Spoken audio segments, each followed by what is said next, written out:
Bismillahirrahmanirrahim. Nomor keempat dari sifat ma'ani yaitu sifat hayat. Arti sifat hayat adalah hidup. Hayat itu artinya hidup. Kita sering mendengar begini, kalimat begini. Coba sih kalau baca Quran itu dengan penghayatan. Pernah? Coba hayati nasihat orang tuamu. Perhatikan kata-kata itu. Coba baca Quran dengan penuh penghayatan. Hayat itu dari kata hayatun, hidup. Coba hayati nasihat orang tuamu. Artinya apa? Hei, kalau lagi baca Quran, hidupkan hatimu. Kalau lagi baca Quran, hidupkan hatimu. Biar jangan sekedar di bibir saja yang dibaca, itu loh maksudnya. Hidupkan hatimu. Ketika hati dihidupkan saat membaca Al-Quran, maka akan berdampak menjadi manusia Qurani yang berakidah. Gitu. Karena jangan sampai Qurannya dihafal, pas baca Qurannya tapi tidak berakidah, imannya lemah, jangan sampai. Sehingga ketika ada kehendak Allah yang terjadi dalam hidupnya, dia menyalahkan ini, dia menyalahkan itu, menyalahkan pihak lain.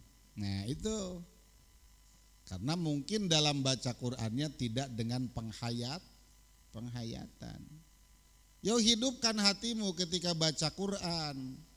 Berangkat dari hati, supaya apa? Supaya mustami', orang-orang yang mendengar itu tersentuh hatinya. Hati mereka pun jadi hidup dengan ayat-ayat Quran yang didengarnya. Tuh ya, jadi hayat itu hidup. Sifat hayat adanya di Allah berarti Allah hidup. Hidup adalah satu sifat yang menetap pada suatu zat. Zat bukan zat. Kalau zat cuman ZAT, zat. Kalau DZAT berarti zat. Berarti zat. Tidak akan ada sifat menyendiri tanpa adanya zat. Enggak mungkin. Ada sifat ngelayang sendiri tanpa ada zat. Contoh begini. Pinter lawannya apa? Bodoh. Rajin lawannya malas. Lihat itu di atas. Apa? Itu pinter lagi terbang sendiri. Di sebelah sana apa tuh? Itu bodoh lagi jalan-jalan sendiri. Sifatnya, sifat pinternya lagi jalan-jalan, bodohnya lagi jalan. Lihat apa? Tuh di kebun. Tuh malas lagi jalan-jalan sendiri. Mungkin enggak? Udah duduk. Dari mana? Ya? Gini. Gini bukan? Baca lagi coba, Cok, tadi, Cok. Baca lagi, Cok. Kasih Pak Ijo. Dengerin. Baca lagi, Cok. Artinya tadi, Cok. Dengerin. Hayati. Jangan nyengir. Hayati. Artinya dia tidak pernah mengantuk dan tidak pernah tidur. Tuh. Tidak pernah mengantuk, tidak pernah tidur saat dihayati enggak? Dihayati enggak? Hah? Dihayati apa Nur Hayati?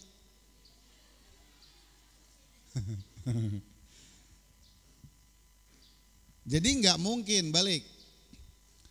Nggak mungkin tuh sifat jalan-jalan sendiri tanpa menetap pada satu zat. Kalau kita bukan zat. Ya, kalau kita bukan zat tapi arad. Kita berdiri semuanya. Kita berikan penghormatan. Pada siapa? Tuh. Orang yang alim datang. Orang yang alim. Orang itu manusianya. Yang alim, alim itu apanya? Sifatnya. Jadi nggak mungkin alim, jalan sendiri alim. Nggak mungkin. Kita berdiri, kita berikan penghormatan. Tabarukan. Siapa yang kita hormati? Ada orang alim mau datang. Berdiri semua kita. Begitu nyampe kita salaman semua. Tuh, sifat itu mesti menetap pada suatu zat. Atau kalau kita adalah arad, jasmani kita lah udah gitu. Maka sifat hayati Allah adalah suatu sifat yang menetap dan kodim serta bako. Kodim itu apa? Kodim itu apa? Kodim itu apa? Bukan komando militer. Kodim itu terdahulu artinya tidak diawali dengan tidak ada. Apa bako? Apa bako? Artinya kekal, bukan yang digulung pakai papir diisep sama petani. Itu mah tembakau. Tidak pernah zat Allah kosong dari sifat hayat, dan sifat hayatnya pun tidak pernah lepas dari zat Allah, dan hayatnya Allah berbeda atau mukhalafah dengan hayatnya makhluk. Di mana letak perbedaannya? Simak satu persatu. Perhatikan baik-baik. Hidupnya Allah bukan dengan nyawa,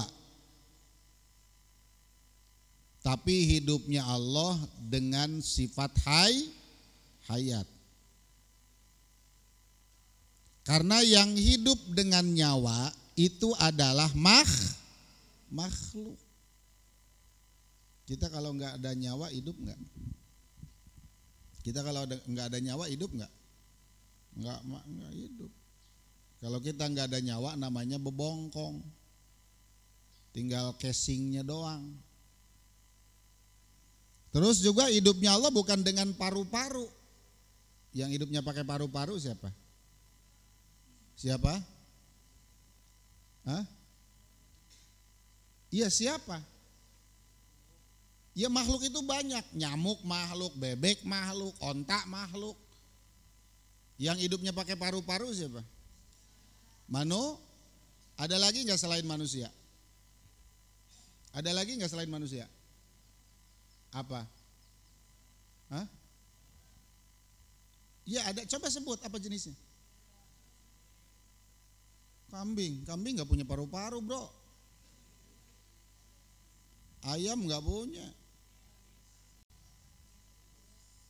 Nah, ikan paus, ikan hiu, itu pakai paru-paru hidupnya. Kalau nggak ada paru-parunya bisa hidup nggak? Enggak, karena itulah alat untuk memompa jantungnya, untuk mengeluarkan dan memasukkan nafasnya. Seperti halnya manusia.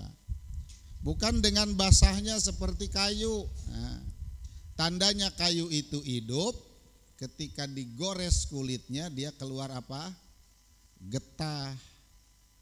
Berarti dia masih hidup. Kalau kayu digores kulitnya, dikletekin kulitnya, dia nggak keluar getah, itu tanda kayu itu mati. Sekecil apapun kayu. Itu pisang. Tanda pisang hidup. Coba gores gini, keluar nggak airnya? Nah, berarti hidup. Singkong, batang singkong. Coba digores gini, ada getahnya nggak? Ada. Menunjukkan bahwa Muhammad Ajis itu hidup. Satu, masih bisa bernafas. Yang kedua, ketika digores jarinya keluar darah. Berarti tandanya hidup. Hidupnya Allah bukan juga dengan kerasnya seperti batu.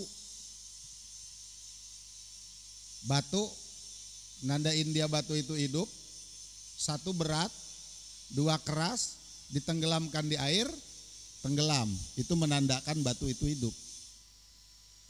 Ada batu yang gak hidup? Ada.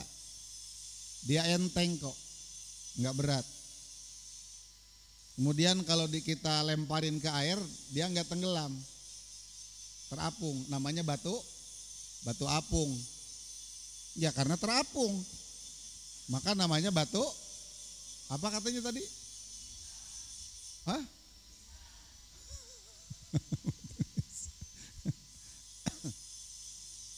Karena dia terapung, namanya batu apung. Nah. Tapi hayat atau hidupnya Allah itu dengan sifat hayat, bukan dengan semua itu, awas. Karena semua yang tadi disebut, ruh atau nyawa, paru-paru, atau karena basah ada getah, atau karena berat, itu semua itu tanda-tanda kehidupan yang ada pada manusia. Oleh sebab itu, maka batal pendapat kafir Nasrani yang mengiktikadkan bahwa yang disebut Allah itu oknum hayat tanpa zat. Nah ini sekarang coba bisa kebayang gak ya?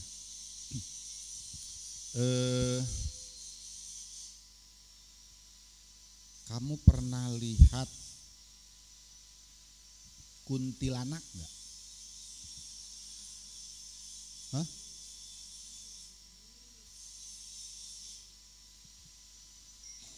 Kuntilanak itu kan apa ya? Sat. Kayak apa ya? Kayak sinar secepat kilat. Kalau yang di film-film mah itu mah namanya juga udah dibohongin orang kita. Makanya kalau ada orang nonton film hantu sampai ketakutan, sampai nggak bisa tidur, dibohongin orang. Itulah gambarannya. Kalau hayat tanpa zat, jadi tidak bisa kita bayangkan ruh tanpa jasad kita, kelihatan nggak? Ruh tanpa jasad kelihatan enggak? Enggak. Kalaulah kelihatan mungkin ya. Ketika malaikat Israel mencabut nyawa seseorang, Rut, kelihatan tuh. Apa warnanya merah, apa kuning, apa hijau, ya Rut. Enak. Ini enggak kelihatan. Maka orang-orang Nasrani yang mengatakan bahwa Allah itu oknum hayat tanpa zat, itu boro-boro hukum akal. Akal kita aja nggak ngerti gitu loh. Sama aja tadi, pinter jalan-jalan sendiri tanpa ada jasadnya. Kita sambut dengan meriah, dengan hormat, kedatangan alim. Dilihat mana orang? Mana? Itu mana sih? Itu loh. Ya orang gak ada ngelihat. Kenapa? Sifatnya kan gak mungkin. Tapi kalau mari kita sambut dengan meriah, kita sambut dengan penuh hormat dan takzim seorang alim yang datang dari Kali Umban. Oh, datang pakai hadroh. Bunyinya gimana? Ciputat Ciledug gitu ya. Ciputat Ciledug. Ya, datang diiring. Apa lagunya itu? Ahlan wa sahlan bin nabi, ahlan wa sahlan bin nabi. Karena orangnya kelihatan tuh orang alimnya. Kalau cuman alimnya doang, coba bisa ditangkap nggak sih? Kalau ruh itu, nyawa bisa ditangkap nggak? Kalau sifat bisa ditangkap nggak? Kalau memang bisa ditangkap, sekarang begini, kamu mau kentut, coba tangkap kentut itu. Coba tangkap kentut itu, bisa nggak? Ada warna nggak kentut itu? Ada warna nggak kentut itu? Ada kalau dibarengin sama ujungnya. Iya, kalau dibarengin sama ujungnya ada warnanya apa? Nah itu. Tapi kan nggak kelihatan bentuknya. Cus. Walaupun bunyinya kedengeran, ini warnanya kayak apa ya? Nggak ada warna, apalagi yang nggak kedengeran. Nggak ada warna, tahu-tahu siapa nih yang kentut? Tuh. Tapi kan kalau disebut orangnya, maaf ya, aku buang angin dulu, tut. Orang ini kentut sembarangan tuh. Ketahuan. Karena disebut orangnya, ada jasadnya yang kentut. Sama aja kayak gitu. Oke, sekarang gak usah ditangkep. Tuh kentut masukin plastik. Tuh kentut masukin plastik. Kelihatan gak? Udah masukin, terus kan ikat pakai karet. Ada gak? Kelihatan gak? Enggak ada kan? Tapi ketika dibocorin dikit, baru ketahuan bahwa itu adalah, nah itu. Jadi enggak masuk akal apa yang dibilang orang Nasrani itu. Kemudian juga batal, makanya batal tadi disebutnya. Batal pendapat kafir Mu'tazilah yang mengatakan bahwa hayat Allah itu adalah zat Allah. Nah ini lain lagi. Sama aja, kentut itu adalah orang, orang itu adalah kentut. Ya, hayat Allah itu adalah zat Allah itu adalah hayat Allah. Ya apa bedanya? Sekarang kalau kita analogikan, kentut itu adalah, gitu ya. Kentut itu adalah bayu, bayu itu adalah, nah apa bedanya coba? Hah? Apa bedanya? Kan begitu analoginya. Jadi nggak mungkin kentut itu adalah bayu, bayu itu adalah kentut, nggak bisa. Kalaupun begini, ini kentut siapa? Kentutnya bayu. Bayu tadi yang kentut. Nah, berarti antara bayu dan kentut itu hal yang berbeda. Bayu adalah orangnya, kentut adalah sesuatu yang keluar dari perutnya. Pinter itu adalah bayu, bayu itu adalah pinter. Nggak mungkin. Ada juga bayu itu pinter. Pinternya bayu itu pinter. Nah, jelas berarti ada orang yang pinternya, ada sifat pinternya melekat di situ. Paham? Oke, lanjut, ta'aluk sifat hayat. Ini udah kerasa bulan Ramadan ya? Iya, suasananya udah serasa bulan Ramadan gitu. Kayaknya enggak lapar Bapak juga. Kamu lapar enggak?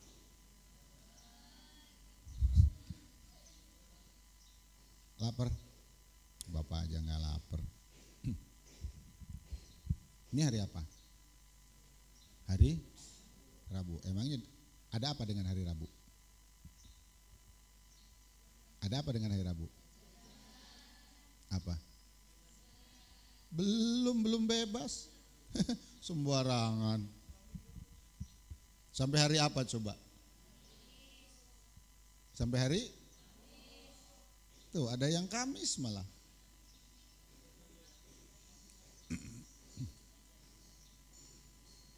Sampai hari apa? Sampai hari Rabu. Rabu, Kamis, Jumat, Sabtu, Minggu libur lagi jajannya.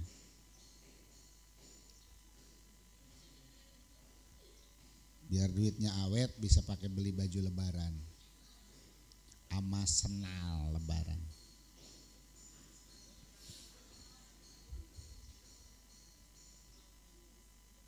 Terus B, ta'aluk sifat hayat. Sifat hayat hanya mempunyai sifat ta'aluk ifadah atau kegunaan, yaitu tashih.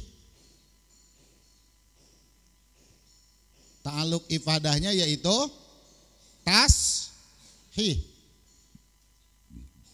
Artinya untuk mengesahkan adanya sifat-sifat yang lain di Allah. Sebab kalau Allah tidak hayat atau hidup, tidak akan mempunyai sifat-sifat yang lain, yaitu ta'aluk marotub, tingkatan kontak dengan yang lain. Hanya sifat hayat tidak mempunyai ta'aluk ta'diyah atau sasaran. Tapi walau demikian, sifat hayat termasuk sifat iftiqoriyah, artinya sifat yang selalu dibutuhkan makhluk, karena sifat kudrot, irodat pun termasuk iftiqoriyah yang kesemuanya tidak akan terwujud tanpa adanya sifat hayat atau hayatullah. Tentang penjelasan iftiqoriyah ntar dijelasin di bagiannya sendiri. Jadi tashih, ta'aluk ibadahnya untuk mengesahkan adanya sifat-sifat lain di Allah. Karena begini, bagaimana sifat itu akan ada pada seorang al-faro kalau al-faronya enggak hidup?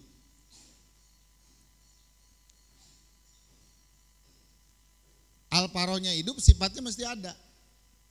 Kalau al-faronya udah mati, sifatnya hilang. Masa lihat deh apa? Tuh pinternya al-faro, gentayangan. Enggak mungkin. Sini guys, sini apa? Lihat. Apa? Tuh rajinnya Habib Najib gentayangan. Enggak mungkin. Maka hidup itu ya, hidupnya seseorang itu jadi tashih ya, jadi pengesahan adanya sifat-sifat yang lain pada diri seseorang yang hidup itu. Gus Baha disebut pinter karena orangnya masih hidup dan pinternya memang ada di Gus Baha. Gus Baha cerdas ya karena memang Gus Bahanya masih ada, masih hidup, cerdasnya ada pada Gus Baha. Tapi kalau Gus Bahanya sudah tidak ada ya, kalau Gus Bahanya sudah tidak ada, tuh pinternya sama cerdasnya nggak bakal ada. Nggak mungkin, yuk kita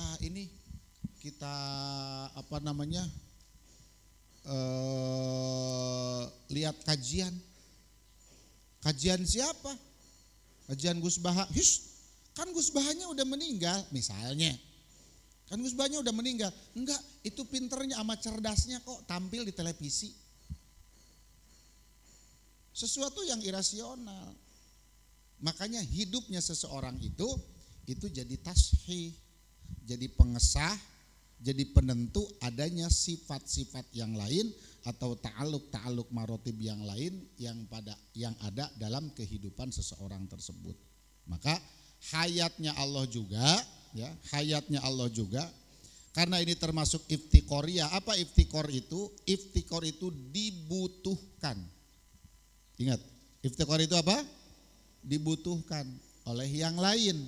Bukan berarti kudrot irodat membutuhkan hayat Allah, ilmu membutuhkan hayat Allah. Sifat Allah tidak saling menunggu. Sifat wajib di Allah tidak saling menunggu satu dengan yang lain. Tetapi ini hanya rentetan atau urutan logika saja. Kalau Allahnya mati, enggak mungkin Allah kuasa. Kalau Allahnya mati, enggak mungkin Allah berkehendak. Kalau Allahnya mati, enggak mungkin Allah mengetahui. Gak mungkin Allah mendengar, gak mungkin Allah berfirman, gak mungkin Allah memberi rizki kalau Allahnya mati. Karena Allahnya hidup, maka Allah berkuasa, Allah berkehendak dan sebagainya. Tapi ingat sekali lagi, tidak ada tumpang tindih atau saling membutuhkan. Did itu pakai do. Kalau DL itu do. Coba ditranslate abjad Latin dengan abjad Arab, do itu translate-nya mesti D sama L. Delo karosira. Artinya apa? Lihat. Do. Ya, delo, do. Kalau dia zo translate-nya ada dua macam. ada yang Z sama D ya. Ada Z sama D. Ada yang pakai Z sama H, zo. Karena translate yang baru juga itu kalau to itu T sama H. Bukan TL. Kalau TL jadi telo. Telo. Kalau O-nya diganti pakai E jadi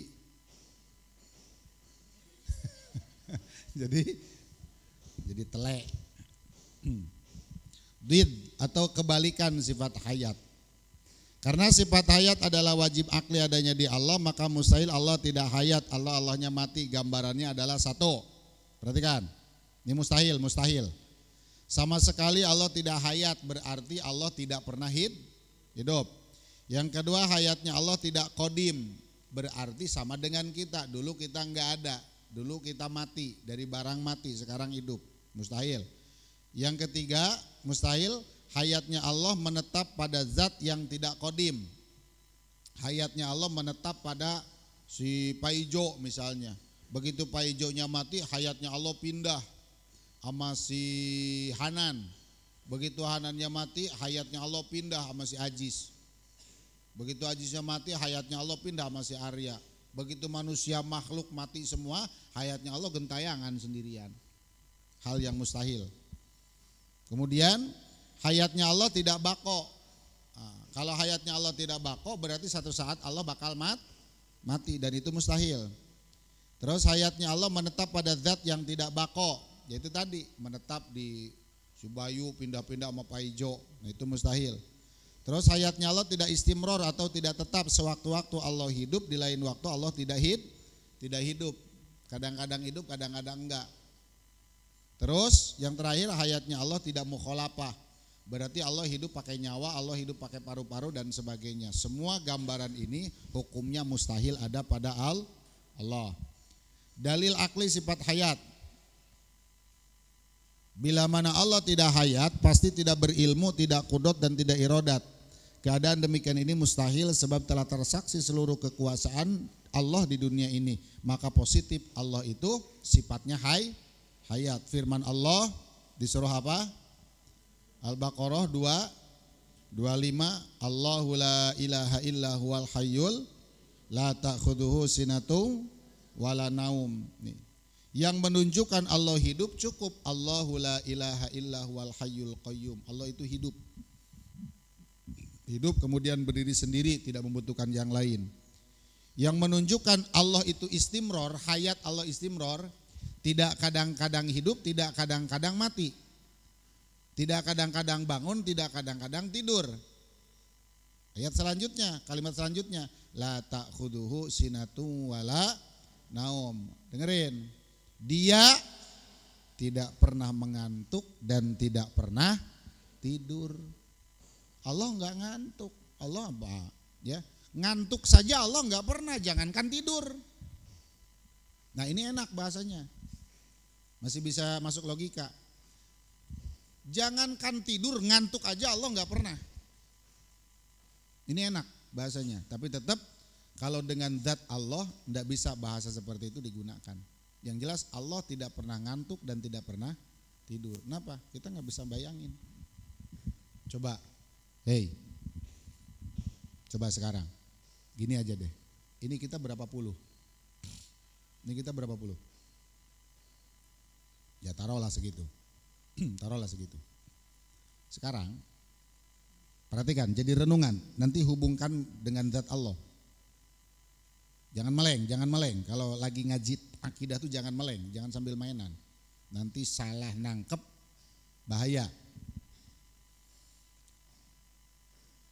Di pondok ini beras sudah nggak ada,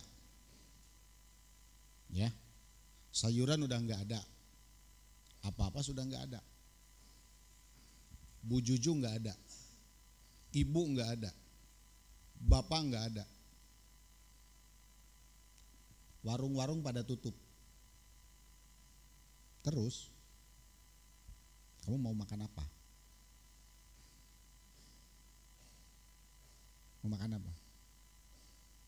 Nah, Ini baru sifatnya manusia loh. Mungkin kita lapar, enggak sih kalau kelaparan mah lapar. Coba sekarang lari dengan zat Allah. Kalau Allahnya ngantuk sekejap saja, mau bagaimana nih dunia dengan isinya? Angin yang ngatur siapa? Allah. Tuh awan-awan yang ngatur siapa? Allah. Coba. Matahari, bulan yang ngatur siapa? Allah. Terus yang muterin bumi ini siapa? Allah. Coba Allahnya tidur ngantuk 10 menit aja. Mau bagaimana coba keadaan alam dunia ini? Ayo. Apalagi Allahnya tidur sampai 10 jam. Kata Allah habis begadang lah, ngantuk, tidur lah. Tidur sampai 10 jam. Terus bagaimana dunia dan isinya ini? Terlantar semuanya. Karena semua yang ngatur itu Allah, dalam kendali Allah. Maka mustahil Allah itu tidak hidup. Wajib Allah itu hayat. Dan Allah hayatnya tidak sewaktu-waktu, tetapi istimror. Istimror. Selamanya Allah hidup. Allah enggak ngantuk, Allah juga enggak pernah tidur. Karena bahaya.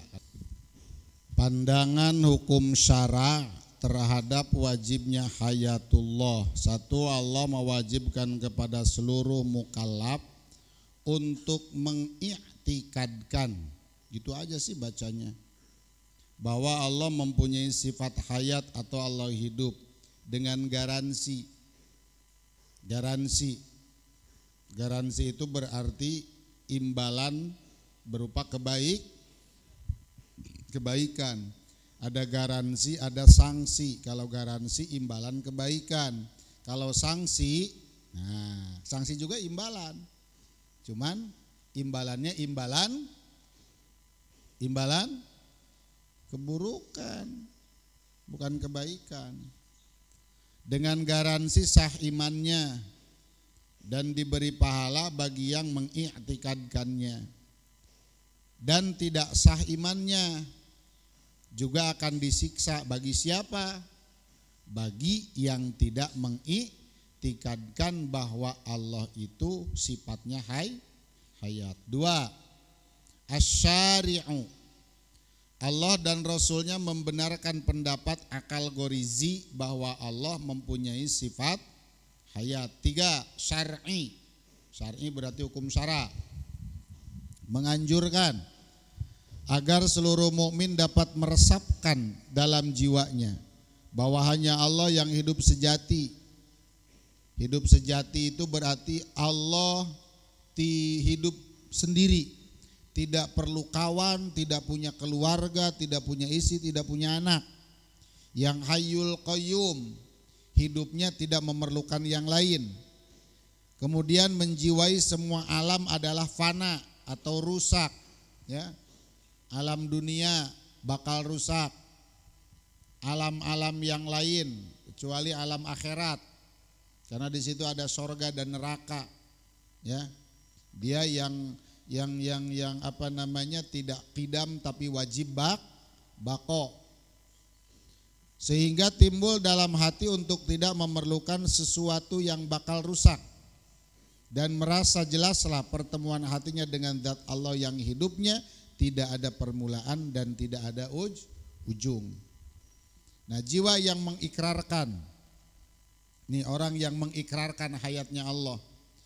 Ya Hayyu ya Qayyum ya Dzal Jalali wal Ikram, ya Hanan ya Manan ya Dzat Tauli ya Mujib. Nah, ya. Itu ikrarnya orang-orang yang menjiwai hayatnya Allah. Hai zat yang hidup sejati, zat yang berdiri sendiri, ya Qayyum, zat yang mempunyai keagungan, ya Dzal Jalali wal Ikrami, dan kemuliaan, ya Hanan, zat yang memberi karunia.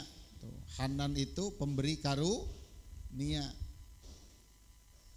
Terus ya Manan, zat yang menangguhkan siksanya.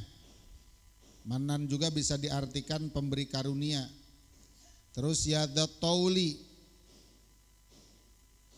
Di mana tadi ya?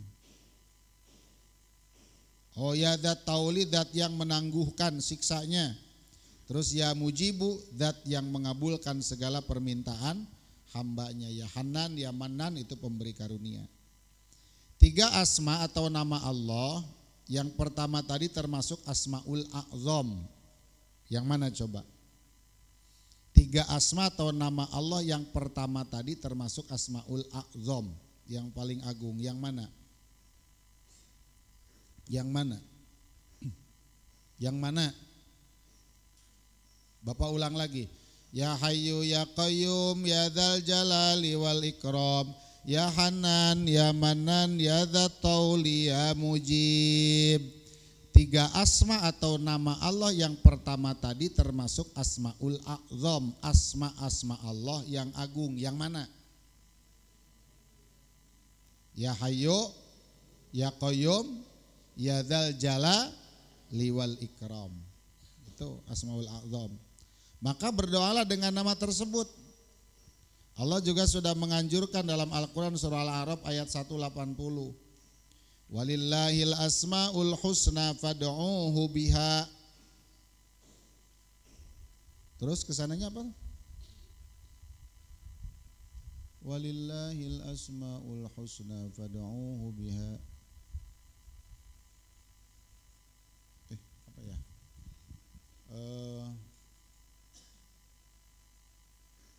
Wadharul ladzina yulhiduna, bukan ya? Udah ada yang nyampe ke situ belum? Belum ya? Al-A'raf. Juz berapa tuh Al-A'raf? Udah ada yang nyampe situ belum? Hafalannya? Karim. Masuk belum? Walillahil asmaul husna fad'uuhu biha. Udah nyampe belum? Belum. Yang cewek? Sapira udah nyampe belum? Udah nyampe belum? Al-A'raf juz 8. Juz 8 udah? Udah nyampe belum ayat ini? Iya. Udah nyampe belum? Masa belum? Udah? Hah? Udah. Coba terusin.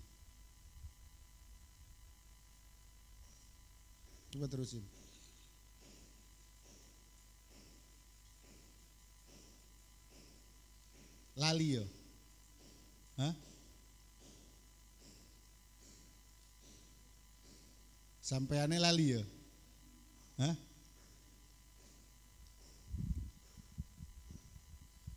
Nah, Allah mempunyai Asmaul Husna dan nama yang baik atau nama yang baik, maka bermohonlah, berdoalah kepadanya dengan menyebut Asmaul Husna. Maka ada kalau orang berdoa begini di forum-forum. Ya Allah, ya Ghafur, ampunilah segala dosa-dosa kami. Ada ya? Kalau doanya pakai bahasa Indonesia. Dosa kedua orang tua kami yang mereka telah mencurahkan kasih sayangnya kepada kami. Dosa guru-guru kami yang telah mencurahkan ilmunya dengan kami, yang telah mendidik kami siang dan malam. Sayangi mereka semua seperti mereka menyayangi kami. Nah, ya Ghafur. Ada lagi yang pakai ya Syakur.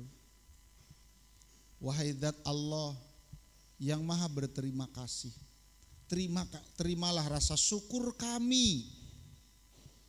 Jadikanlah ibadah kami, sholat kami, puasa kami sebagai bentuk rasa syukur kami atas anugerah-anugerah yang telah kau berikan kepada kami. Itu pakai Asmaul Husna. Ya Rahman, ya Rahim. Kasihi dan sayangi kami. Ya. Itu bagus. Jadi ketika berdoa itu bagusnya diawali dengan kalimat Asmaul Husna. Asma itu apa? nama husna itu yang baik. Maka manusia harus merasakan kehidupan yang diberikan oleh Allah kepadanya. Karenanya maka panggillah asma Allah itu, ya muhyi fawassi' hayatan nafisatan, haidat yang memberi hidup, lapangkan hidup ini dengan kehidupan yang baik. Mumitu, haidat yang memberi kematian, fa'ajil mauta khasmi munakila, percepat kematian musuh-musuh kami, musuh-musuh agamamu, ya, yang membangkang.